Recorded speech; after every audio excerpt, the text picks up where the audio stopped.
난 한국에서 살아야겠어. 여기 한국 첫 방문을 한 독일 여성이 강하게 이야기하고 있습니다. 한국의 어떤 점 때문에 이런 선언을 하게 되었을까요? 오늘의 이야기 시작합니다.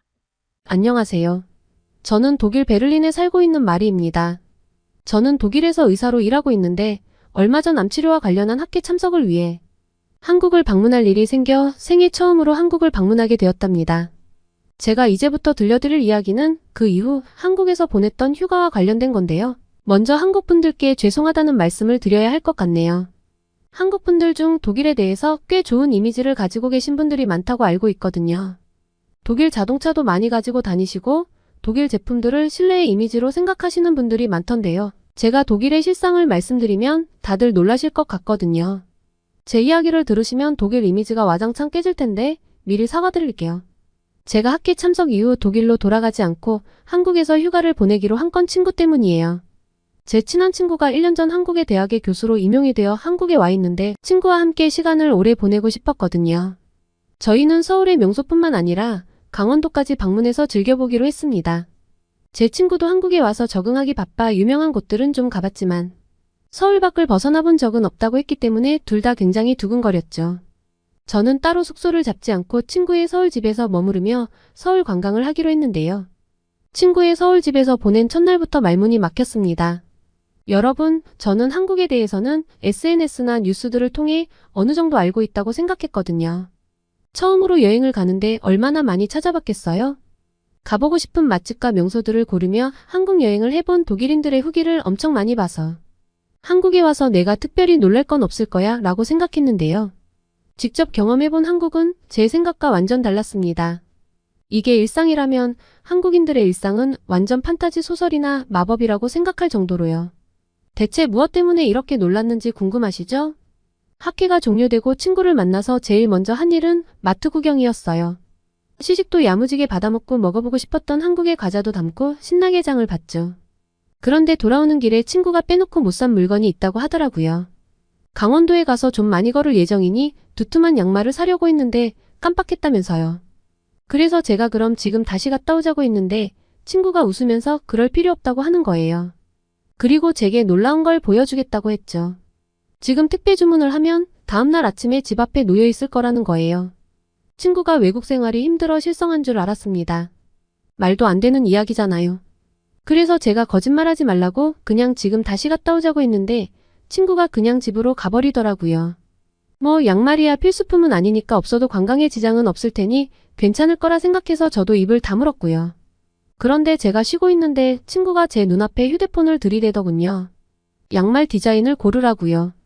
어차피 주문해봤자 오지도 않을 건데 양말이 거기서 거기지 하고 심드렁하게 골랐습니다.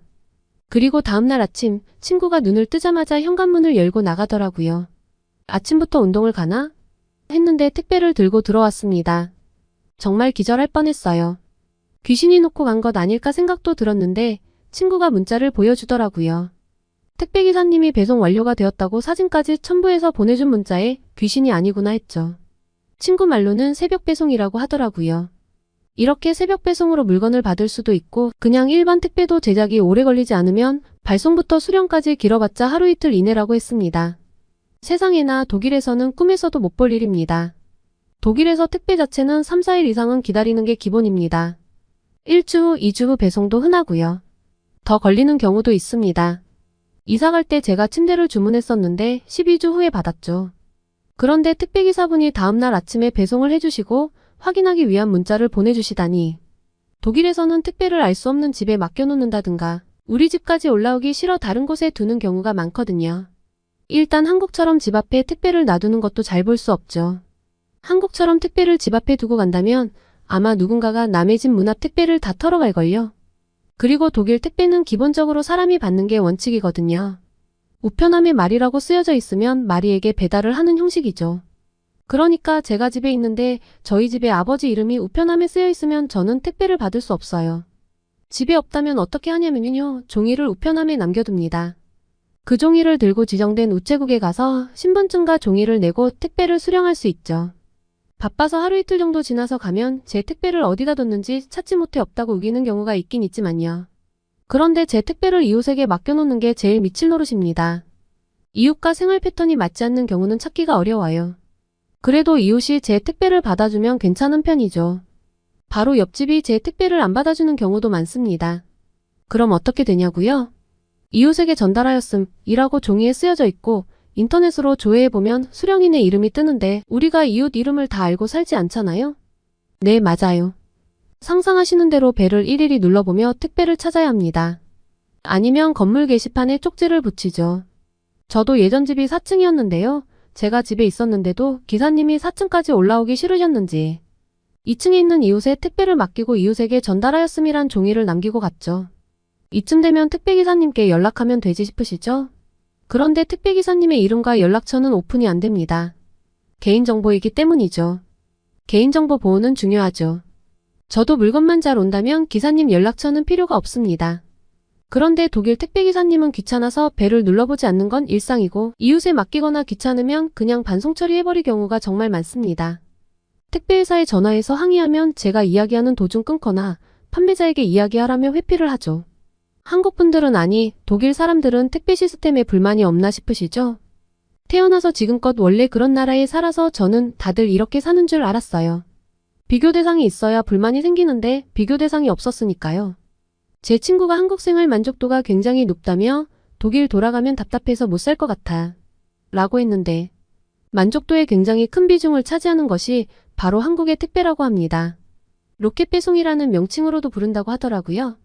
누가 이름을 지었는지 정말 기가 막히게 이름을 지은 것 같아요. 그런데 택배는 시작에 불과했어요. 제가 여행 전 한국에 대한 정보를 찾아볼 때 한국은 충격의 연속이었다. 뭐든 빠르고 편리하다, 그리고 안전하다라는 글을 봤는데요. 그 글을 쓴 분이 누군진 모르겠지만 정말 100% 공감합니다. 친구와 서울을 돌아다니며 정말 적응이 안 됐던 게 밤에도 환한 대낮 같았던 것이었거든요. 그것도 번화가가 아닌 주택가가요. 지금 계절의 베를린은 오후 3, 4시만 되어도 어둑해지거든요. 그리고 서울보다 가로등이 적어서 길도 어둡고요. 여자 혼자 밤에 걸어다니는 건 위험해서 추천하지 않죠. 알코올 중독자나 마약 중독자들이 접근해서 큰일이 날 수 있거든요. 그런데 친구가 저녁밥을 과식했더니 소화가 안 된다며 근처 공원을 가서 좀 뛰자는 게 아니겠어요? 단칼에 거절했어요. 밤 10시에 무슨 조깅이야 말도 안 되는 소리를 하네 했죠. 독일에서는 오후시라도 어두컴컴해서 무서워서 꿈도 못 꾸거든요. 그런데 친구가 한국은 안전하다고 나가도 된다는 거예요. 친구 등살을 모시겨 나가보았다가 저는 눈앞에 펼쳐진 광경의 말을 잊지 못했습니다.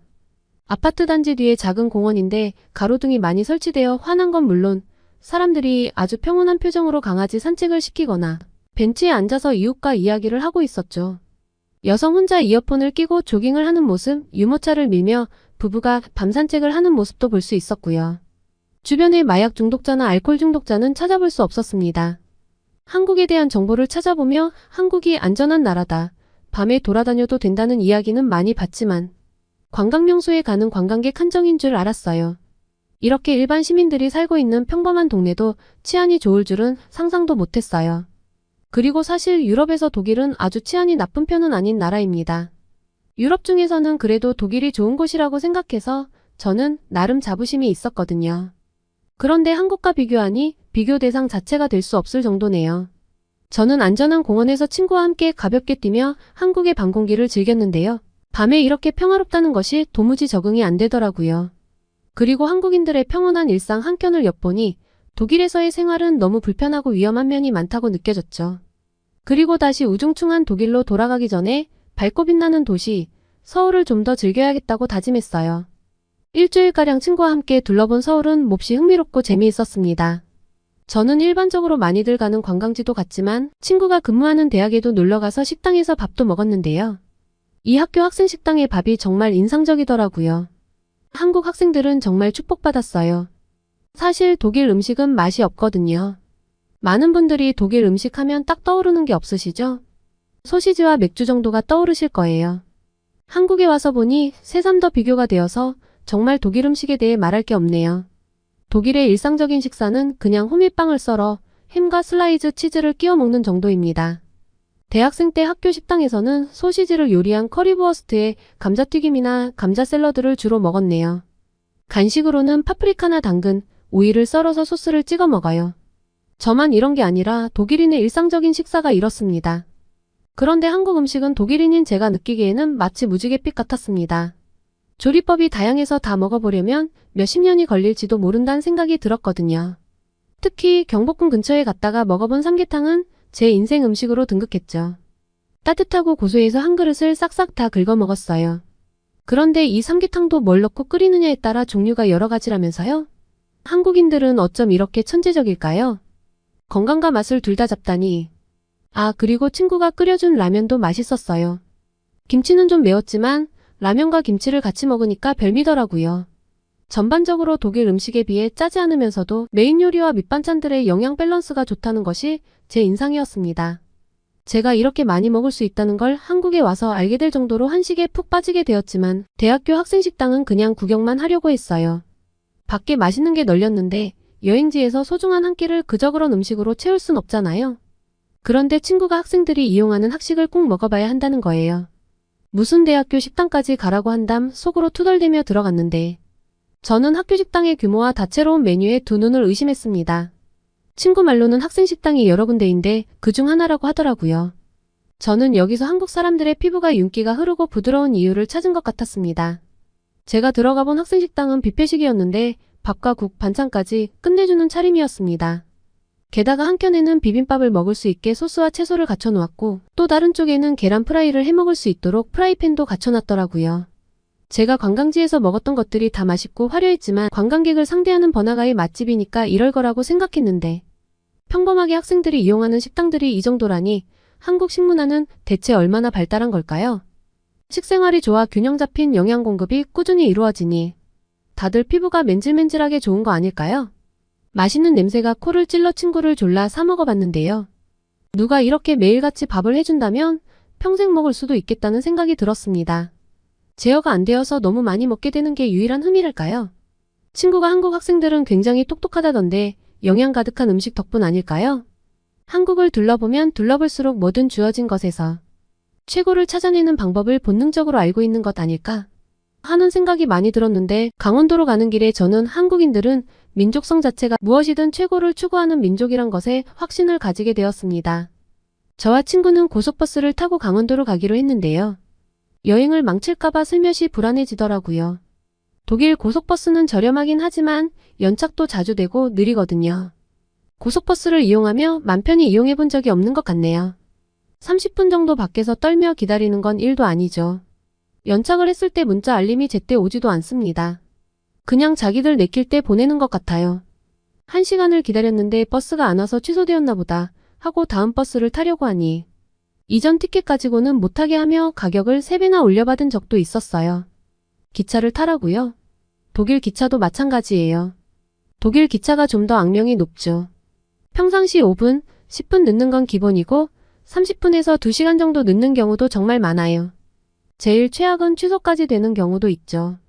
연착되거나 취소가 되면 대체 연결편을 탈 수 있게는 해주는데 길바닥에 낭비하는 시간이 많잖아요. 그 시간에 대한 보상은 이루어지지가 않아요. 기차역에서 뭔가 공지를 해주거나 문자 알림도 없어서 무작정 기다려야 하죠. 기차표 환불도 자동으로 되는 게 아니라 직접 이메일을 보내는 번거로운 절차를 걸쳐야 하고요. 그래서 기차를 가급적 이용하지 않으려고 하는데 만약 이용한다면 예상 도착 시간에서 12시간 여유는 두고 예매를 해야 합니다. 진짜 중요한 일이라면 안전하게 하루 전날 도착하는 게 좋죠. 조금 멀리 가면 50유로, 100유로. 그러니까 한국 돈으로 7만원, 14만원 정도의 요금이 나오는데 참 양심 없는 기차회사지요. 그런데 저의 이런 걱정을 아는지 모르는지 친구는 이번 기회에 휴게소를 꼭 이용해야겠다며 고속버스 예약을 했다고 하더라고요. 전 지금까지 한국에 대한 인상이 너무 좋았기 때문에 고속버스에서 실망하지 않길 기도하며 출발을 했어요. 아, 그런데 역시 한국은 제게 실망을 안겨주지 않았습니다. 제가 연착을 생각해서 혹시 모르니 일찌감치 나가자고 했는데 버스가 운행되는 시간대가 촘촘하니 연착이 되더라도 괜찮지 않겠냐고 친구가 말하더라고요. 그래서 30분만 먼저 가자고 타협하고 나왔는데 친구 말을 듣길 정말 잘했어요. 제가 지켜봤는데 고속버스가 정확하게 출발할 시간에 출발하고 있더라고요. 알맞은 시간에 플랫폼에 들어오고 정시에 따박따박 출발하는 모습들을 보면서 독일의 고속버스를 기다리며 30분을 떨었던 그날이 떠올라 갑자기 몹시 서글퍼졌어요. 그리고 이런 버스터미널에는 보통 여행객의 가방을 노리는 소매치기들이 있어야 하는데 그런 사람들도 없더라고요. 독일은 기차역이나 버스터미널에 2인 1조로 사람의 시선을 빼앗고 귀중품을 훔치는 소매치기들이 흔한데 그런 모습들은 전혀 볼 수 없다는 것에서 한국의 수준을 확인할 수 있었죠. 제 아무리 한국이라지만 기차역이나 버스터미널은 좀 조심해야 하겠지 했는데 한국은 이런 치안 관리도 어느 곳이 되었든 최고로 하고 있었던 거예요. 그런데 이건 아무것도 아니었습니다. 버스가 출발한 지 얼마 안 되어 더 신기한 장면이 버스 안에서 펼쳐졌거든요. 이걸 독일인들이 알면 다 기절할걸요? 아니, 유럽인들 전체가 믿지 않을 거예요. 아니, 글쎄 한국인들이 다들 이어폰을 꽂고 자더라고요. 그러니까 아무도 주의 경계를 하지 않았습니다. 독일의 기차나 고속버스 안에서 이렇게 잘 수는 없거든요. 저렇게 잔다면 비싼 에어팟이나 노트북, 지갑들은 100% 누가 훔쳐간다고 확신해요. 사실 독일뿐 아니라 유럽 국가 어디서든 말이 안 되죠. 끄벅끄벅 주는 것도 아니고 애시당초 푹 자려고 마음먹고 버스를 탄 것처럼 무방비 상태로 자버리는 모습에 저는 몹시 당황했어요. 한국의 치안 수준을 익히 들었지만 어떤 나라에서도 볼 수 없는 광경은 정말 존경스러웠어요. 그리고 이제 친구가 기대하고 있는 휴게소도 소매치기 걱정 없이 즐길 수 있겠다는 생각이 들어 마음이 아주 편안해졌습니다. 터미널도 이런데 다른 곳들도 다 안전하겠죠. 그리고 저는 태어나 처음으로 고속버스에서 편안하게 잠이 들었습니다. 의자가 뒤로 제껴지는데 거의 침대 같아서 잠이 안 올래야 안 올 수가 없더라고요. 버스가 휴게소에 정차할 때 외국에서 이렇게까지 무방비로 잠이 들었던 것에 놀라며 깼는데요. 눈앞에 펼쳐진 휴게소는 굉장히 거대했습니다. 서울에서 본 일반 쇼핑몰과 다를 바가 없었죠. 독일 휴게소는 그냥 휴식을 위한 공간이거든요. 말 그대로 쉬었다 가는 곳. 음식점 이래봤자 버거킹 같은 패스트푸드를 팔고 편의점과 화장실 그리고 주유소 정도인데 한국은 특산물을 이용한 음식점도 있던데요. 친구가 휴게소를 꼭 가봐야 한다고 해서 얘는 무슨 휴게소를 가겠다고 이러지? 했는데 안 갔으면 너무 아쉬울 뻔했어요. 한우가 유명하다고 해서 한우국밥도 먹고 떡더덕 스테이크도 먹어봤죠. 친구가 한국은 이렇게 휴게소 음식이 발달해서 일부러 찾아다니는 사람도 있다고 하더라고요. 방송에서 보고 자기도 너무 와보고 싶었다는데 어쩌면 휴게소 음식도 이렇게 맛있냐며 둘이 바닥까지 긁어먹었습니다. 그런데 저 아무래도 한국 여행을 하며 살이 5kg은 찐 것 같아요. 그런데 맛없는 음식에 천국 독일로 가면 살이 쭉쭉 빠질 테니 괜찮겠죠 뭐. 어머나 세상에, 강원도 여행 이야기를 시작하지도 못했는데 제가 메일을 너무 길게 썼네요. 재미없는 독일 사람이 너무 길게 이야기해서 한국 분들 지겹지 않았나 모르겠네요. 강원도에서 친구와 저는 템플스테이도 하고 바닷가 구경도 하고 산도 가고 시장 구경도 하고 정말 많은 곳을 갔거든요. 메일이 너무 길어지니 오늘은 이만 줄여야 할 것 같아요. 한국 분들이 제 강원도 여행 이야기를 듣고 싶으시다면 댓글로 요청해주세요. 많이 원하시면 환상적인 강원도 여행기도 메일로 보내겠습니다. 오늘은 독일 여의사의 한국 체험기였는데요. 어떠셨나요? 오늘의 이야기가 마음에 드셨다면 구독과 좋아요를 눌러주세요. 여러분의 구독과 좋아요는 계속해서 좋은 이야기를 소개할 수 있는 힘이 됩니다. 이상 감동저장소였습니다.